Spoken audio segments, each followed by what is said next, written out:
సాధారణ బడ్జెట్, వ్యవసాయ బడ్జెట్ల అనంతరం అసెంబ్లీని ఈ నెల 17కు వాయిదా వేస్తున్నట్లు స్పీకర్ అయ్యన్న పాత్రుడు ప్రకటించారు.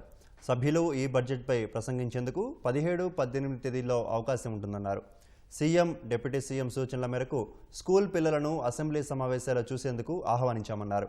ఇప్పటి వరకు 700కు పైగా విద్యార్థులు అసెంబ్లీని సందర్శించి సమావేశాలు చూసినట్లు చెప్పారు. వారంతా సంతోషం వ్యక్తం చేశారని, భవిష్యత్తులో ఎమ్మెల్యేలుగా గెలిచి అసెంబ్లీకి వచ్చేందుకు ఆసక్తి చూపించారని స్పీకర్ వెల్లడించారు. దీంతో సమావేశంలో కాసేపు నవ్వులు విసిరాయి. నేను ఆ పిల్లలతో అయిపోయిన తర్వాత మాట్లాడుతున్నాను సార్. నేను మాట్లాడితే ఏంటంటే చాలా హ్యాపీ ఫీల్ అవుతున్నారు. మీరు చదువుకొని ఏం చేస్తారంటే ఇప్పుడు వరకు మాకు తెలియదు కానండి, ఈ సభ చూసిన తర్వాత మాకు కూడా సభలోకి రావాలన్న ఆలోచన చేస్తారు. ఇది మంచి పరిణామం సార్, మంచి కార్యక్రమం. ఈ కార్యక్రమం మీ సలహా మేరకు చేస్తున్నాం, ఇది పూర్తి చేస్తామని చెప్పి మీ అందరికీ తెలియజేస్తున్నాను సార్. ప్రతిపక్ష నాయకుడు ఉంటే బాగుండు, కొంచెం వాళ్ళు చూసారు. అదేవిధంగా గౌరవ మంత్రులు సాధారణ బడ్జెట్, వ్యవసాయ బడ్జెట్ ప్రవేశపెట్టారు.